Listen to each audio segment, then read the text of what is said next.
UP में codeine cup syrup का मुद्दा गरमा रहा है। सपा विधायक रविदास मेहरोत्रा ने इस मामले में सरकार को घेरा। सपा विधायक ने कहा कि प्रदेश में 3-4 सालों में 700 फर्जी कंपनियां बनाई गई हैं।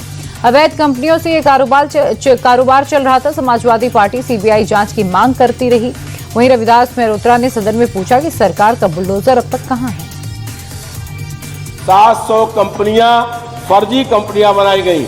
ये कंपनियां एक दिन में नहीं बन सकती हैं। ये पिछले 3-4 सालों से जो 700 कंपनियां बनाई गई और उन 700 कंपनियों से ये अवैध कारोबार चलने का काम हो रहा है।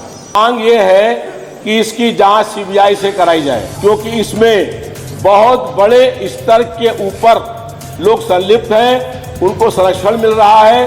भाई आलोक सिंह की सैकड़ों करोड़ की कोठी बनी हुई है। ऐसे ही मान्यवर जो बात होती है, चलता है बुलडोजर। अब पूरा प्रदेश पूछ रहा है कि जो ये कप सिरप के अपराधी हैं, इनका बुलडोजर से मकान कब गिरेगा। सपा के सवालों का जवाब सीएम योगी ने दिया। मुख्यमंत्री ने कहा कि सरकार की कार्रवाई में जिन लोगों का नाम सामने आया, उनके संबंध समाजवादी पार्टी के साथ हैं। सीएम योगी ने कहा कि कोडीन कप सिरप से यूपी में एक भी मौत नहीं हुई और इस मामले में सरकार कार्रवाई भी कर रही है। सीएम ने कहा कि मामले में बुलडोजर की कार्रवाई भी की जाएगी और उसके लिए दोषी तैयार रहें। कोडीन कप सिरप से उत्तर प्रदेश के अंदर कोई मौत नहीं हुई है। उत्तर प्रदेश में इसका जो सबसे बड़ा होलसेलर, जो बड़े होलसेलर हैं, जिसको सबसे पहले एसटीएफ ने पकड़ा था 2016 में, उसको लाइसेंस समाजवादी पार्टी ने जारी किया था। देश के अंदर 2 नमूने हैं, एक दिल्ली में और एक लखनऊ में बैठते हैं। जब देश में कोई चर्चा होती है तो तुरंत वह देश छोड़ करके भाग जाते हैं, और मुझे लगता है कि यही आपके बबुआ के साथ भी हो रहा होगा। इस मामले में कोई भी अपराधी छूटने नहीं पाएगा और चिंता मत करिए, समय आने पर बुलडोजर एक्शन भी, उसकी तैयारी भी रहेगी। उस समय चिल्लाना मत करो।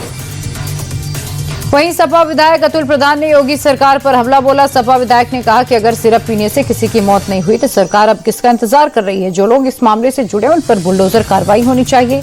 समाजवादी पार्टी मामले में सीबीआई जांच चाहती है। सरकार किसे बचाने का प्रयास कर रही है। मौत नहीं हुई तो मौत का इंतजार करिए सरकार।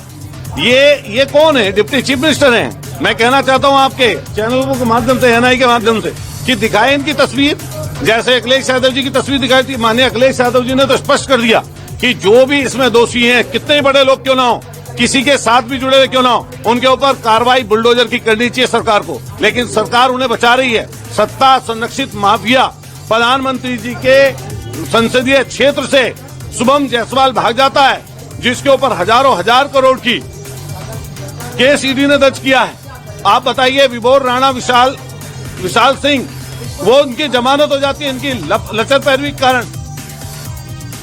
वहीं कांग्रेस विधायक आराधना मिश्रा भी योगी सरकार पर हमलावर रही। कांग्रेस विधायक ने कहा कि मुख्यमंत्री जी पता नहीं किन नमूनों की बात कर रहे हैं, क्योंकि जब लोकसभा चल रही थी तब पीएम मोदी भी विदेश दौरे पर थे। मुद्दे को भटकाने से ज्यादा जरूरी है मामले की निष्पक्ष जांच और सीबीआई को मामले की जांच सौंपनी चाहिए।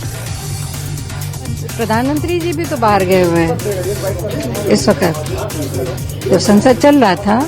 अब मुझे नहीं मालूम उन्होंने किस नमूने की बात करी है। फिर जांच किस बात की कर रहे हैं? फिर एसटीएफ सक्रिय क्यों है? फिर एसटीएफ छापेमारी क्यों करी? इतने लोगों के खिलाफ मुकदमे क्यों पंजीकृत हुए? मुख्यमंत्री जी ने बताया कि कई मुकदमे पंजीकृत हुए। तो किस बात पे हो रहे? अगर कोई प्रकरण ही नहीं है तो किस बात पर हो रहे? सीधी सी बात है कि इस मामले की सीबीआई जांच होनी चाहिए। इसकी लगातार हम मांग करते आए और हम फिर मांग कर रहे हैं कि इसकी, इस पूरे विषय की सीबीआई जांच हो।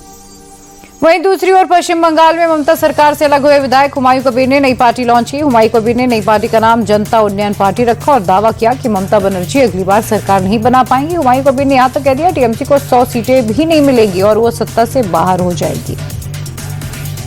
ममता बनर्जी अगले दिन सत्ता में नहीं आएगी।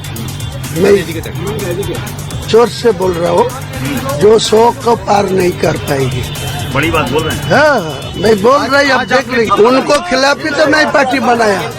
वो लोगों को पास वोट लेके इतना हिम्मत दिखा रहा है, लोग को झूठ बात बोल रहा है, लोगों के साथ वो गद्दारी करके मेरे को गद्दार बोला, इसीलिए तो उनको खिलाफ बोला। टीएमसी को लोगों के मुर्शिदाबाद जो चुनाव में उतरेगी वो पराजय निश्चित होगी।